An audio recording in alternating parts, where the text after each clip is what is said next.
Poarta masivă de fier s-a închis cu un sunet sec, definitiv, lăsând în urmă singura legătură pe care Călin o mai avea cu sufletul său pereche. Quartz s-a oprit pentru o secundă, cu blana sură ciufulită de vântul tăios al crestelor, și și-a întors ochii mari de chihlimbar topit spre omul care îi salvase viața. Apoi, fără niciun schieunat de regret, fiara a scos un urlet prelung care a dărâmat liniștea munților, recunoscându-și în sfârșit adevărata libertate în inima sălbăticiei. Liniștea care a urmat a fost mai grea decât orice furtună de zăpadă. Călin stătea acolo, cu mâinile adânc îngropate în buzunarele hainei de iarnă, simțind cum frigul îi pătrunde până la oase, amintindu-și cu o claritate dureroasă de noaptea care schimbase totul. Călin nu era un om al cuvintelor mari. La cei 40 de ani ai săi, era un bărbat clădit din tăceri și dintr-o bunătate aspră, specifică oamenilor care trăiesc la poalele munților. Lucra ca voluntar la adăpostul de animale de la marginea orașului Baia Mare, un loc unde speranța avea adesea miros de hrană ieftină și dezinfectant. Își petrecuse viața printre câini abandonați și inimi frânte, dar nimic nu l-ar fi putut pregăti pentru ceea ce avea să găsească pe drumul spre casă într-o seară blestemată de ianuarie. Viscolul pusese stăpânire peste Maramureș cu o furie oarbă. Călin conducea vechiul său pick-up pe drumul șerpuitor care urca spre pasul Gutâi, iar ștergătoarele abia făceau față zăpezii care se izbea de parbriz ca niște pumni albi. Vizibilitatea era aproape nulă. La un moment dat, în lumina galbenă și tremurătoare a farurilor, i s-a părut că vede ceva nefiresc în șanțul adânc de pe marginea drumului. O pată de un gri murdar, aproape înghițită de troianul care creștea văzând cu ochii. A apăsat pedala de frână, iar mașina a derapat ușor înainte de a se opri cu un scrâșnet metalic. Călin a coborât înjurând printre dinți în timp ce vântul îi tăia respirația. S-a apropiat de marginea drumului cu zăpada trecându-i de genunchi. Acolo, pe jumătate îngropat, zăcea un ghemotoc de blană care nu mai avea puterea nici măcar să tremure. Era un pui de câine, nu mai mare de 2 luni, care părea să fi fost modelat din gheață și resemnare. Fără să stea pe gânduri, bărbatul și-a desfăcut geaca grea de lână și a ridicat trupul firav. Era șocant de ușor și de rece, ca o piatră scoasă dintr-un râu înghețat. L-a adăpostit la piept, simțind prin pulover cum inima micuță bătea rar, într-un ritm stins, ca un ceas care mai are doar câteva secunde de funcționare. Rezistă, micuțule, a șoptit Călin, deși propriile cuvinte îi înghețau pe buze. Nu mor tu azi. Ajuns acasă, în mica sa cabană de bârne, unde mirosul de lemn ars și cei de plante era singura consolare împotriva iernii, Călin a declanșat o operațiune de salvare disperată. A întins pături de lână lângă gura sobei, a umplut sticle cu apă fierbinte și a început să maseze ușor extremitățile puiului. Timp de ore întregi nu s-a dezlipit de lângă el. Îi picura pe limbă cu o siringă mică, bulion călduț și apă cu zahăr, pândind fiecare mișcare a pieptului care se ridica greoi. Puiul arăta ca un metis de ciobănesc german, dar avea ceva diferit în structura botului și în lățimea palmelor, chiar și la acea vârstă fragedă. Blana lui era de un gri argintiu cu nuanțe de fum, iar urechile, deși încă blegi, păreau disproporționat de mari. Spre dimineață, când lumina albastră a zorilor a început să se filtreze prin fereastra înghețată, minunea s-a produs. Puiul a scos un suspin prelung, s-a întors pe o parte și a deschis ochii pentru prima dată. Nu erau ochii negri sau căprui ai unui cățeluș obișnuit. Erau de un gri albastru sticlos, limpezi ca o bucată de cuarț găsită în minele din apropiere. Cuarț, a rostit Călin cu o voce răgușită de oboseală și emoție. Așa o să te cheme. Ești tare ca piatra dacă ai scăpat de moartea asta. Zilele următoare au fost o luptă pentru supraviețuire. dar și începutul unei legături care avea să sfideze legile naturii. La clinica veterinară din Baia Mare, doctorul l-a privit pe micul pacient cu o sprânceană ridicată. "E un luptător, Căline. N-are chip, n-are urmă de zgardă. Pare că a picat direct din cer în șanțul ăla. Ești sigur că vrei să-l păstrezi? Știi cum e la adăpost, sunt destui care au nevoie de tine." Călin l-a privit pe Quartz, care în acel moment încerca să roadă cu o determinare comică în marginea unei mese de consultație. "El nu merge la adăpost," a răspuns Călin ferm. "El vine cu mine."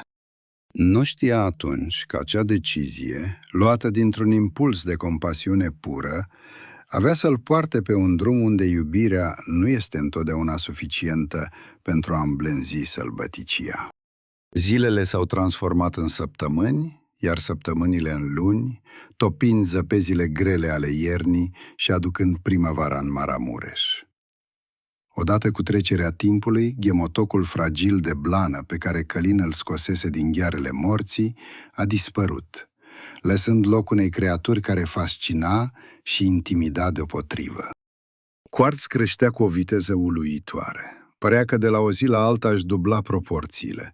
Picioarele îi se lungeau, pieptul devenea adânc și puternic, iar blana îi căpăta o textură aspră, de un gri argintiu amestecat cu fire negre pe spinare, formând o coamă subtilă.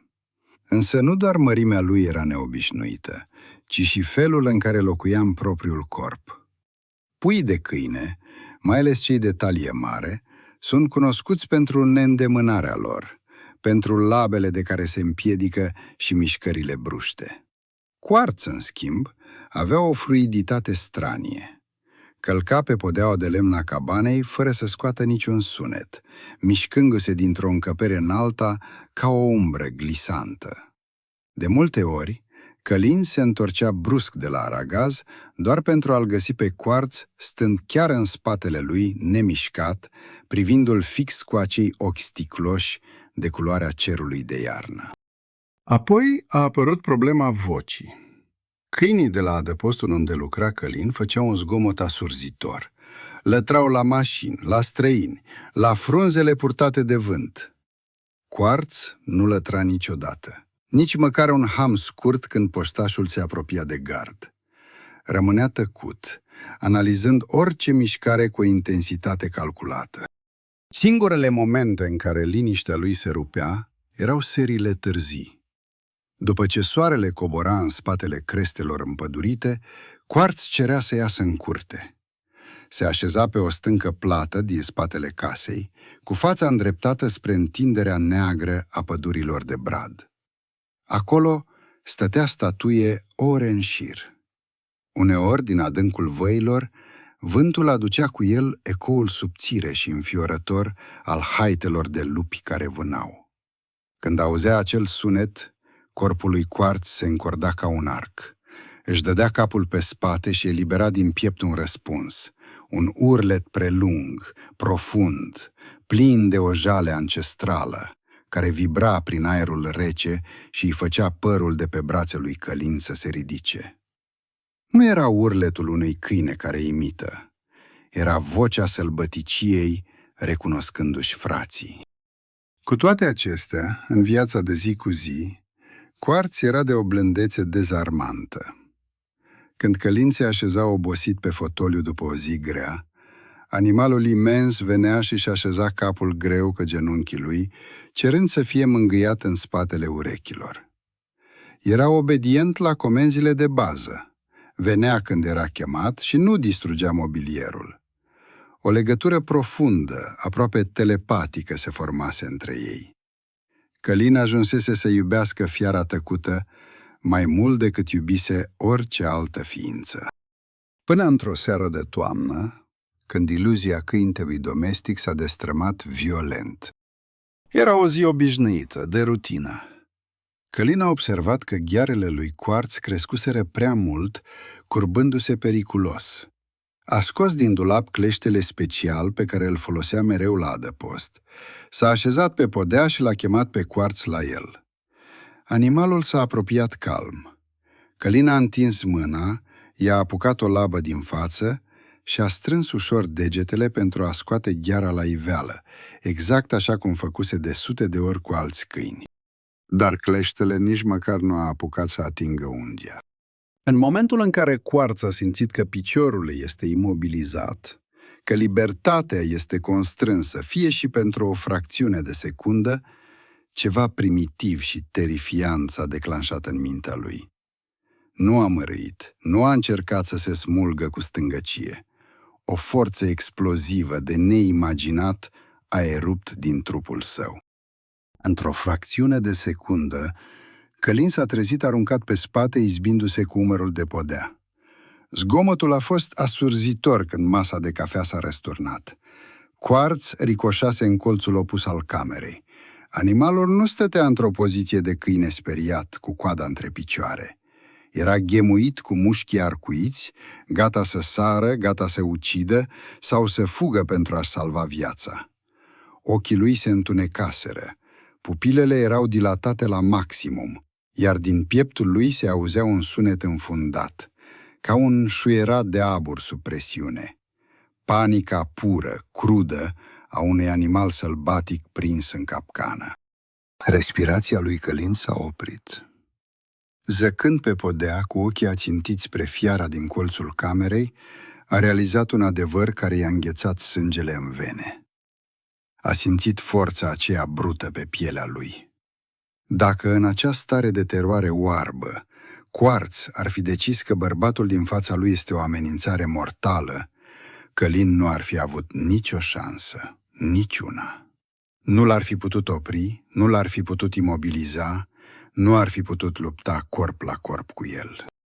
În acea clipă de tăcere tensionată, privind în ochii animalului pe care îl hrănise din biberon, Călin a înțeles cu o greutate zdrobitoare că ceea ce adusese el în casă nu era un câine. Tensiunea din acea seară a atârnat în aerul cabanei zile în șir. O ceață invizibilă, grea și rece, pe care nici focul din sobă nu o putea risipi. Călin nu mai privise niciodată spre colțul camerei în același fel.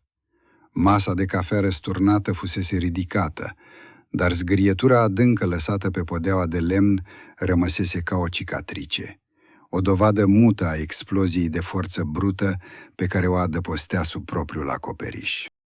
Quartz se liniștise repede după incidentul cu cleștele, revenind la acea atitudine distantă și calmă, dar Călin știa acum că sub acea suprafață aparent placidă dormea un vulcan cu un declanșator imprevizibil. Încrederea absolută de odinioară se fisurase. Călin se surprindea măsurându-și mișcările, evitând gesturile bruște atunci când îi punea mâncarea în bol. Era o precauție instinctuală pe care o înveți doar când împarți spațiul cu un prădător de top. Într-o dimineață de marți, cu cerul plumburiu prevestind o ploaie măruntă, Călin l-a urcat pe Quartz în pick-up și a coborât spre Baia Mare, la clinica veterinară. Drumul a decurs în liniște. Animalul stătea pe bancheta din spate, privind pe geam cu o fixitate tulburătoare. Nu scotea capul afară să prindă vântul cu limba scoasă, așa cum fac câinii. Doar scana orizontul, pădurile, mișcarea frunzelor, ca un radar biologic setat să detecteze prada sau pericolul. Când au intrat în sala de așteptare a clinicii, diferența dintre Quartz și restul pacienților a devenit dureros de evidentă. Un Golden Retriever a început să latre asurzitor, smucindu-se în zgardă, în timp ce un metis mic s-a ascuns tremurând sub scaunul stăpânului. Quartz nu a schițat niciun gest de frică, dar nici de curiozitate. A adoptat o postură rigidă, cu capul lăsat ușor sub linia umerilor, și a început să patruleze perimetrul încăperii, lipit de pereți. Pășea perfect silențios, punând labele din spate exact în urmele celor din față, un mers numit la șnur, specific animalelor sălbatice care trebuie să conserve energie și să nu facă zgomot în zăpadă sau pe frunze uscate. Doctorul Mureșan, un veterinar cu 30 de ani de experiență, a ieșit din cabinet. Zâmbetul i-a înghețat pe buze când l-a văzut. "Căline," a început medicul, ștergându-și ochelarii cu colțul halatului alb, de parcă nu-și credea ochilor. Acesta e puiul pe care l-ai adus astă iarnă?" "Ele, doctore, s-a făcut cam mărișor." În cabinet, consultația a fost orice, numai obișnuită, nu. Quartz a refuzat să se lase urcat pe masa de metal. Când doctorul Mureșan s-a apropiat cu stetoscopul, animalul nu a mărăit, dar buza superioară i s-a ridicat imperceptibil, dezvelind un canin lung de un alb imaculat. A fost un avertisment atât de subtil și de serios, încât medicul a făcut imediat un pas în spate, cu mâinile ridicate a capitulare. "Căline, așează-te, te rog," a spus doctorul cu o voce neobișnuit de gravă, indicând un scaun de plastic. "Am văzut mii de câini la viața mea, câini abuzați, câini agresivi, câini sălbăticiți de foame. Dar ce ai tu aici? Comportamentul lui nu e canin. Fuga lui de constrângere, evitarea contactului vizual direct, structura craniană.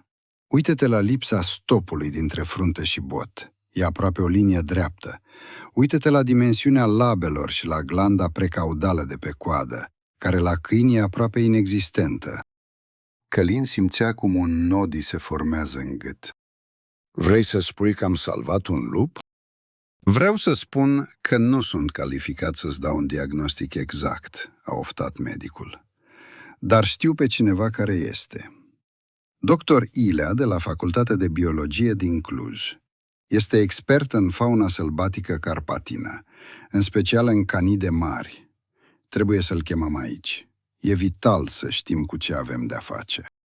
O săptămână mai târziu, doctorul Ilea, un bărbat uscățiv, cu o privire la fel de ascuțită ca a animalelor pe care le studia, a ajuns la cabana lui Călin.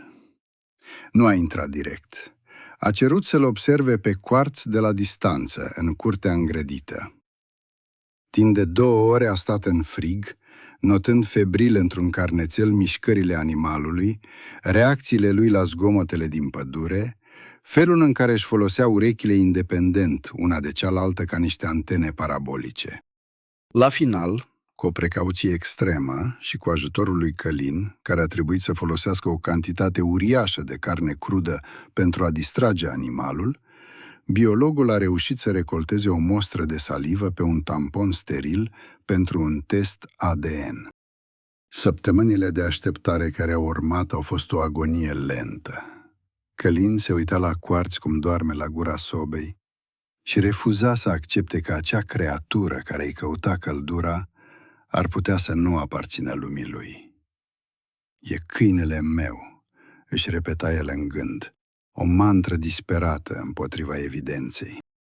Dar știința nu are sentimente și nici nu face concesii. Într-o seară de noiembrie, telefonul a sunat. Era doctor Ilea. Vocea îi suna profesional, rece, disecând speranțele lui Călin cu precizia unui bisturiu. "Au venit rezultatele de la laborator, Călin." "Și?" a întrebat bărbatul, simțind cum inima îi bate cu putere în timpane. "Bănuielile mele au fost confirmate, ba chiar depășite. Quartz nu este un câine, Călin. Este un hibrid, un voinic, un exemplar magnific, dar din punct de vedere genetic. Vorbim despre un conținut de 70% Canis lupus, adică lup cenușiu, și aproximativ 30% ciobănesc german. În termen de specialitate, este un volcosob, un hibrid cu conținut ridicat de lup." Tăcerea din receptor a fost asurzitoare. Călin a închis ochii, lăsându-se moale pe scaun. "Ce înseamnă asta, domnule doctor? Practic, ce înseamnă pentru el?"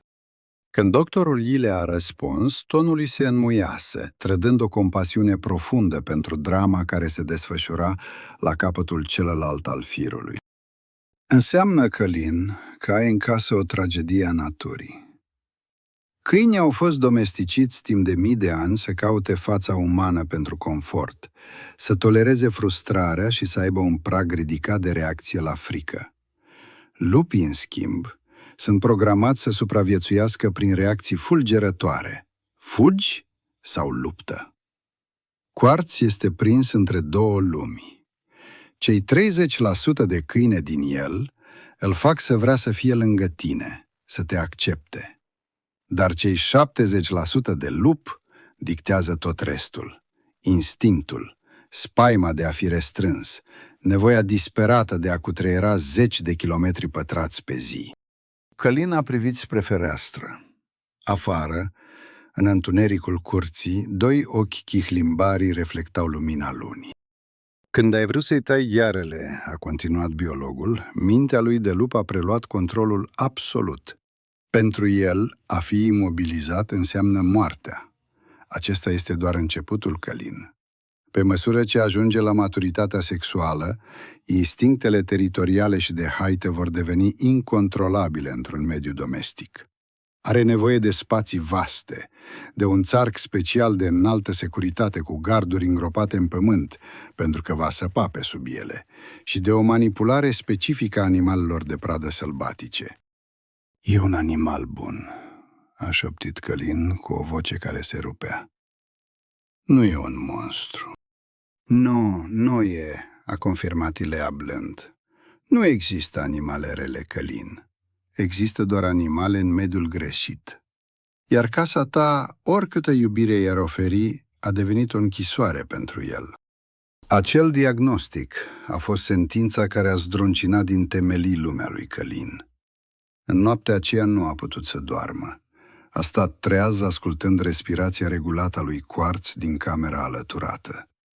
Fiecare respirație îi amintea de puiul pe jumătate înghețat pe care îl ținea la piept astă iarnă. Îi salvase viața atunci, dar acum, ironia crudă a sorții făcea ca tocmai pentru a-l salva cu adevărat, trebuia să renunțe la el. Zilele care au urmat acelei conversații telefonice au avut gustul amar al cenușii. Pentru Călin, cabana lui, odată un refugiu cald și sigur, se transformase brusc într-o incintă mult prea strâmtă, o colivie de lemn în care închisese, fără să vrea, un spirit al pădurii. Privindu-l pe Quartz, bărbatul nu mai vedea acum cățelul salvat din zăpadă. Vedea prădătorul ținut captiv de propria afecțiune. Adevărul, odată rostit, a început să se manifeste în 10 de detalii pe care Călin, orbit de iubire, le ignorase.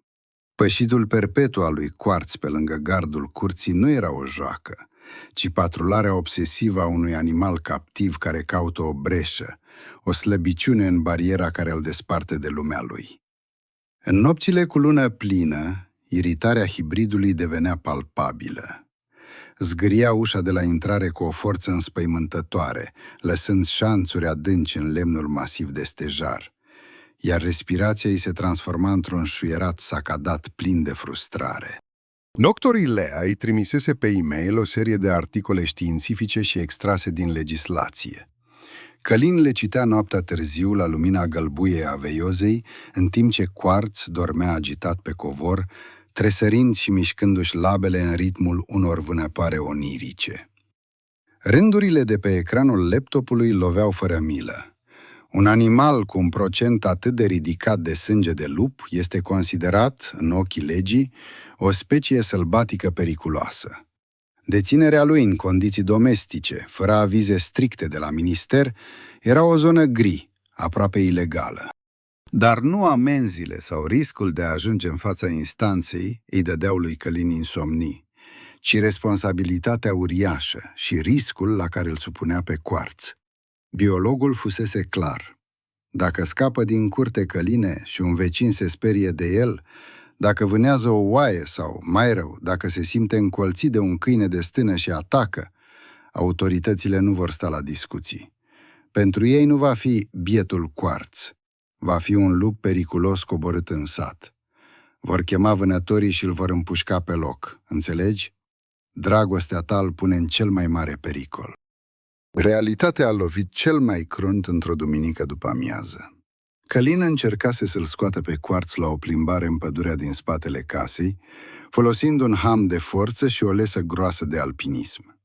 La nici 100 de metri de lizieră, vântul a adus mirosul unei turme de căprioare. Transformarea lui Quartz a fost instantanee și terifiantă. Nu a existat niciun mărăit, nicio avertizare. Mușchii spatelui i s-au arcuit, picioarele din spate au săpat adânc în pământul moale, iar animalul de peste 50 de kilograme a țâșnit înainte cu o forță explozivă. Lesa s-a întins brusc, smulgându-i lui Călin umărul din articulație cu o durere ascuțită. Bărbatul a căzut în genunchi, târât câțiva metri prin noroi și frunze putrede, refuzând cu disperare să dea drumul curelei. Quartz trăgea de capătul celălalt, orbit de un instinct de o vechime milenară, gâfâind sălbatic, ignorând complet omul care striga la el. În acele secunde nesfârșite, Călin și-a dat seama că nu deține niciun control. Era doar o greutate inutilă agățată de gâtul unei forțe a naturii. Dacă hamul ar fi cedat, Quartz ar fi dispărut pentru totdeauna, o fantomă gri înghițită de codru, sortit să fie ucis la prima întâlnire cu o pușcă. Când în cele din urmă animalul s-a oprit, confuz și agitat, Călin, plin de noroi și tremurând de efort și spaimă, l-a privit în ochi. Nu mai exista nicio îndoială. Nu mai exista nicio amânare. Îl iubea prea mult ca să-l condamne la moarte prin reținere. În acea seară, cu brațul imobilizat într-o fașă, Călin a început să caute. A sunat la 10 de rezervații, parcuri naționale și asociații de protecție animalelor sălbatice din toată țara. Răspunsurile erau o litanie a refuzului. Nu avem spațiu, nu acceptăm hibrizi, sunt prea imprevizibili, nu îi putem integra cu lupii puri, legea ne obligă să-i eutanasiem dacă nu au proveniență clară. Fiecare nu era o lovitură de ciocan în inima bărbatului. Disperarea începea să-i întunece mintea. Își imagina cel mai negru scenariu. O injecție letală administrată unui animal perfect sănătos, doar pentru că se născuse la granița dintre două lumi. Salvarea a venit în a 5-a zi de căutări, printr-un contact oferit tot de doctoriile. Exista un sanctuar privat, ascuns adânc în inima munților Călimani, susținut de o fundație internațională. Locul era faimos în cercurile restrânse de biologi, pentru că primea animale confiscate din circuri clandestine, lupi ținuți ilegal și, mai rar, hibrizi. Când a sunat, i-a răspuns un bărbat cu voce aspră, obosită, pe nume Matei, directorul sanctuarului. Călin i-a povestit totul dintr-o suflare: zăpada, salvarea, ochii de quartz, testul ADN, panica de la tăiatul ghearelor și incidentul din pădure. A vorbit 10 minute fără întrerupere, temându-se că dacă se oprește, va auzi un nou refuz. La capătul celălalt al firului a fost o tăcere lungă, umplută doar de fâșâitul staticului. Ai făcut o greșeală uriașă, salvându-l și aducându-l în casă, a spus Matei fără menajamente. Dar ai fi făcut o greșeală și mai mare dacă ai fi continuat să te minți că poți să-l păstrezi. Oamenii cred că dragostea învinge genetica. Nu-i așa. Genetica câștigă mereu, iar animalul plătește prețul. Călim a înghițit în sec, lacrimile arzându-i ochii. Vă rog, nu pot să-l las să moară. E sufletul meu. Matei a oftat greu. Avem un țarc nou, de 2 hectare. Pădure deasă, stânci, pârâu. Gardurile sunt îngropate la 2 metri adâncime și au 3 metri înălțime. Avem acolo o femelă hibrid recuperată de la niște braconieri. Poate se vor înțelege. Adul săptămâna viitoare. Și, Căline? Da? Pregătește-te. Când vei închide poarta aia în urma ta, inima lui nu se va frânge, dar a ta da. Asta e prețul adevăratei responsabilități. Călin a lăsat telefonul din mână. Quartz se apropiase și și așezase capul imens pe genunchii lui, privindu-l cu ochii aceia ireali, insondabili. Bărbatul și-a îngropat fața în blana aspră, mirosind a pământ treavăn și a vânt rece, și a plâns cu sughițuri, plângând pentru singurătatea care avea să vină și pentru libertatea pe care, în sfârșit, avea să-i o ofere. Ultima dimineață acasă a fost o agonie mută. Călin s-a trezit înainte de răsărit, deși nu dormise mai deloc. A preparat cafeaua mecanic, ascultând cum ibricul fierbe pe aragaz, un sunet atât de familiar care acum părea să măsoare timpul rămas. Quartz stătea întins lângă ușă. Nu dormea.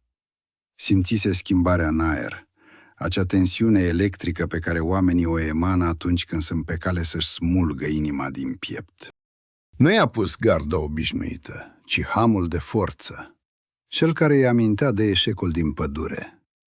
Când a deschis ușa vechiului pick-up, Quartz a ezitat o fracțiune de secundă, adulmecând aerul rece al dimineții, apoi a sărit pe bancheta din spate. Drumul spre munții Călimane a durat 5 ore, dar pentru Călin a fost o eternitate comprimată. Pe măsură ce lăsau în urmă dealurile blândele Maramureșului și se adânceau în inima Carpaților orientali, peisajul se transforma. Pădurile de foioase lăsau loc brazilor negri, imenși, care stăteau de strajă pe crestele zimțate, învăluite într-o ceață groasă, lăptoasă. Cu fiecare kilometru parcurs în altitudine, comportamentul lui Quartz se schimba. Dacă la început stătuse culcat cu capul pe labe, acum se ridicase.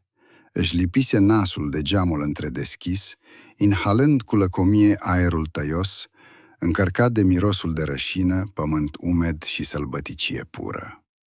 Nările îi se dilatau ritmic, iar urechile îi se mișcau ca niște radare miniaturale, captând sunete pe care urechea umană a lui Călin nici măcar nu le putea bănui. Nu era deloc speriat. Era treaz, ca și cum un comutator ancestral fusese apăsat în mintea lui. Sanctuarul nu arăta deloc ca un adăpost de animale obișnuit. Nu existau clădiri de beton, nici șiruri de cuști de unde să răsune lătrături disperate. Ascuns la capătul unui drum forestier desfundat, locul părea mai degrabă o fortăreață naturală. 10 de hectare de pădure virgină, brăzdate de stânci și pâraie, erau înconjurate de un gard metalic masiv, înalt de 3 metri, mascat inteligent de vegetație. Matei îi aștepta la poarta principală. Era un bărbat masiv, cu barbă căruntă și ochi ascuși sub cozorocul unei șepci uzate, purtând o geacă de fâș peticită. Avea mirosul omului care trăiește mai mult printre fiare decât printre oameni. Un amestec de fung de lemn, ceai de cetină și ploaie. Când Călin l-a coborât pe Quartz din mașină, Matei nu a făcut nicio mișcare bruscă. Nu s-a aplecat să-l mângâie, nu i-a vorbit cu vocea subțire pe care o folosesc oamenii cu câinii. A rămas perfect nemișcat la câțiva pași distanță, lăsând hibridul să le evalueze. Quartz a făcut un pas înainte, tensionând lesa. A adulmecat aerul din jurul lui Matei, apoi, surprinzător, tensiunea din umerii lui s-a relaxat ușor. A înțeles instantaneu că bărbatul din fața lui nu reprezenta o amenințare, dar nici o pradă. Era o prezență neutră, stăpână pe teritoriul ei. E un exemplar extraordinar, a murmurat Matei, vocea lui fiind un huruit adânc. Ilea nu a exagerat. Are portul unui mascul alfa, dar e confuz. Hai să-i arătăm nouă acasă. O mers în tăcere pe o potecă acoperită de ace de brad, Călin ținând strâns lesa, simțind cum fiecare pas îl apropia de despărțirea inevitabilă. Inima îi bătea cu putere în piept, o tobă a durerii care îi acoperea gândurile. Au ajuns în fața unui țarc imens. Prin ochiurile plasei groase de oțel, Călin putea vedea o secțiune întreagă de pădure, o pantă abruptă cu bolovan uriaș acoperiți de mușchi verde și un mic pârâu care susura printre pietre. La vreo 50 de metri distanță, printre trunchiurile copacilor, o umbră s-a mișcat. Era o femelă cu blană de culoare scorțișoare amestecată cu negru. S-a oprit, fixându-i cu o privire galbenă pătrunzătoare. Quartz a înghețat.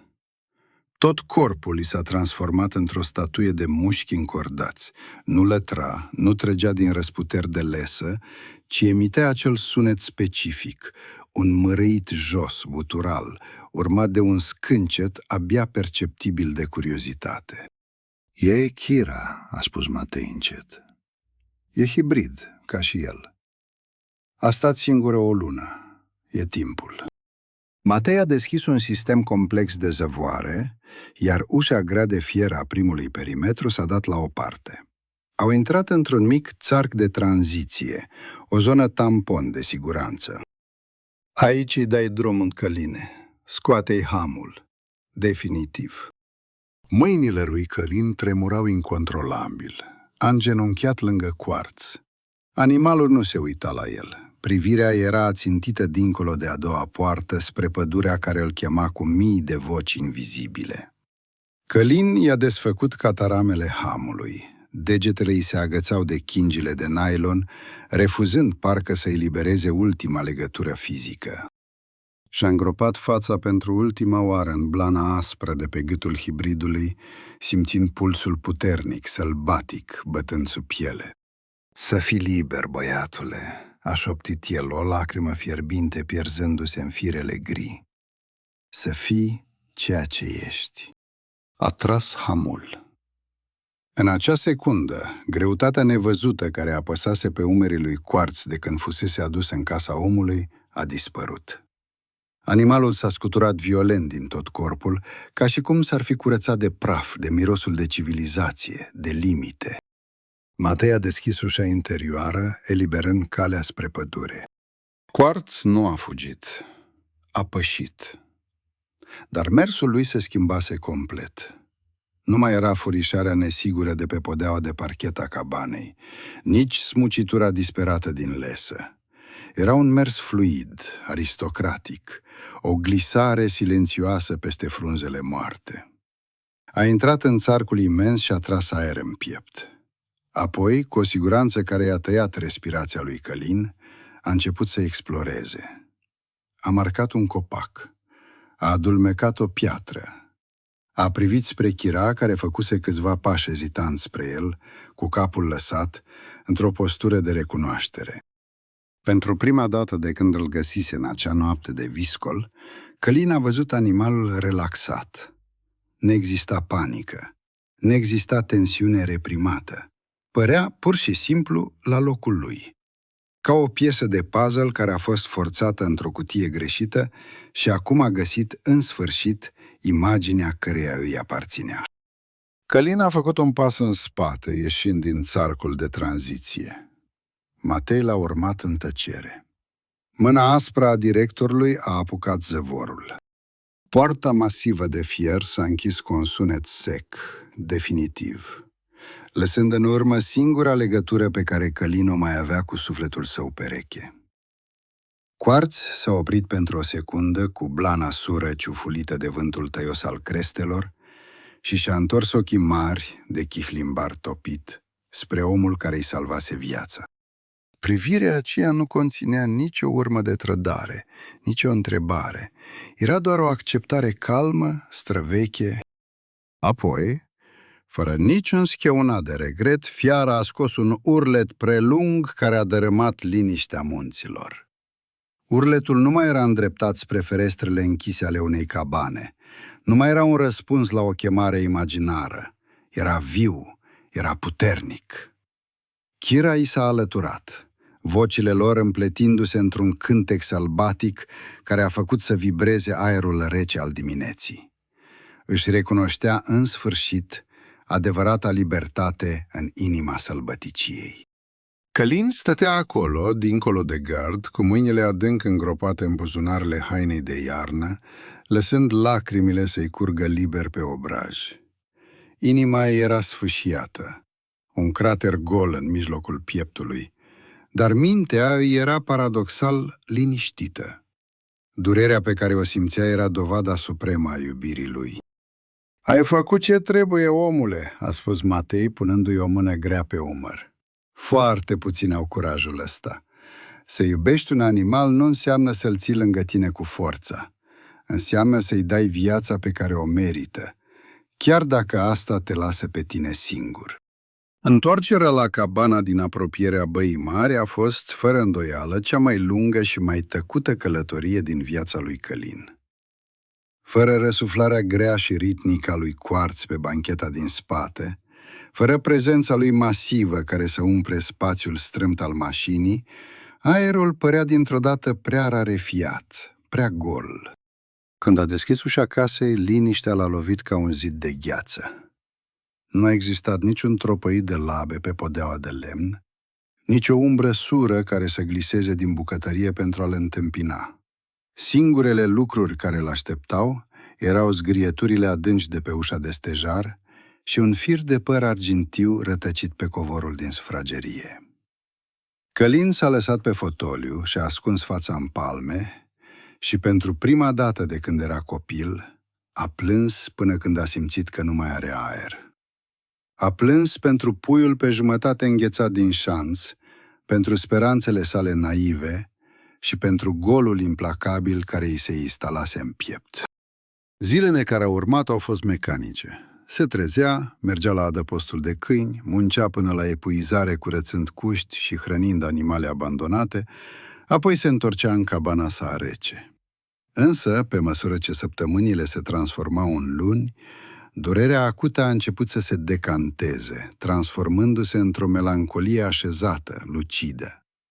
Călin a înțeles că o casă goală era un preț mic de plătit pentru o viață salvată cu adevărat.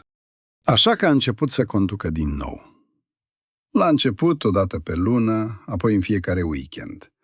Drumul șerpuitor spre munții Călimane a devenit noul său ritual, o pelerinaj către singurul loc unde simțea că inima lui mai bate cu putere. Nu mergea acolo doar ca simplu vizitator. Cu experiența sa de zeci de ani în lucrul cu animalele, Călin a devenit rapid voluntarul de bază al sanctuarului. Îl ajuta pe Matei să repare gardurile perimetrale după furtunile violente de vară, descărca tone de carne crudă din camioanele de aprovizionare și construia platforme de lemn pentru animalele nou aduse. Munca fizică dură, în aerul rarefiat al muntelui, îi oferea un scop, o consolare. Dar adevărata lui răsplată, momentul pentru care trăia toată săptămâna, venea mereu în serile de sâmbătă la apus. Călin se apropia de țarcul imens de 2 hectare, oprindu-se mereu la o distanță respectuoasă de plasa de oțel. Acolo, ascuns în umbra brazilor, privea. Metamorfoza lui Quartz era absolut uluitoare. Ceea ce în cabana lui Călin fusese un animal imens, dar veșnic tensionat, stângat și confuz, devenise aici o forță pură a naturii. Blana lui de un gri argintiu strălucea de sănătate, devenind incredibil de deasă, adaptată perfect la frigul crâncen al munților. Mușchii se conturau clar sub piele cu fiecare pas, iar mersul său era un poem vizual. Nu mai mergea la pas, ci plutea peste pietre și trunchiuri căzute, o fantomă perfect integrată în peisajul aspru. Se mișca mereu în tandem cu Kira, deveniseră inseparabili. Călin îi privea cum aleargă unii după alții prin zăpada proaspătă, cum se pândesc printre stânci într-un joc străvechi al prădătorilor, cum împar prada cu o ierarhie clară, dar plină de respect reciproc. Nu mai exista frica de constrângere, nu mai existau atacuri de panică sau priviri evazive. În ochii aceia de chihlimbar topit pe care Călin îi știa atât de bine, citea acum doar o calmă suveranitate. Era stăpân pe lumea lui. Într-o seară de iarnă târzie, când zăpada scârția sub bocanci și cerul era presărat cu milioane de stele înghețate, Călim stătea lipit de gard. Vântul bătea dinspre el spre pădure. Din adâncul întunericului, 2 luminițe galbene s-au desprins din umbre. Quartz s-a apropiat de gard cu mersul său fluid. S-a oprit la nici o jumătate de metru de plasa de oțel, exact în fața bărbatului. Nu a dat din coadă. Nu a scos niciun scâncet de bucurie, așa cum ar fi făcut un câine domestic care își revede stăpânul. Luchii nu fac asta. În schimb, a ridicat capul falnic și a îndreptat urechile spre el și l-a privit adânc, neclintit, vreme de 1 minut întreg. În acea privire nu era uitare, ci recunoaștere. Era o conexiune profundă, tăcută, între două suflete care împărțiseră cândva o noapte de la granița dintre viață și moarte. Un fel de respect pe care doar sălbăticia îl poate oferi unui om. Apoi, Quartz a clipit încet, s-a întors pe călcâie și a dispărut înapoi în desișul întunecat chemat de umbra chirei. Câteva secunde mai târziu, un urlet sincronizat, puternic și plin de vitalitate s-a înălțat spre luna plină, ecou peste crestele călimanilor. Călin a zâmbit în întuneric, simțind cum o pace profundă îi așează în sfârșit sufletul la loc. Povestea lui și a lui Quartz îl învățase cea mai grea și mai frumoasă lecție despre lume. Învățase că iubirea adevărată pentru un animal sălbatic sau pentru orice ființă până la urmă nu înseamnă posesie. Nu înseamnă să-l forțezi să trăiască în lumea ta, tăindu-i aripile sau înăbușindu-i instinctele doar pentru a-ți alina ție singurătatea. Adevărata responsabilitate a iubirii este de o cruzime blândă. Înseamnă să alegi ceea ce este bine pentru el, chiar dacă asta înseamnă să-l lași să plece. Înseamnă să ai curajul de a te întoarce într-o casă goală, știind însă că inima ta bate acum liberă, nevătămată și sălbatică, acolo unde i-a fost dintotdeauna locul. Și cu această certitudine liniștitoare, Călin și-a tras gulerul hainei mai strâns în jurul gâtului și a pornit la pas spre mașină, lăsând munții și pe regele lor de Quartz să stăpânească noaptea.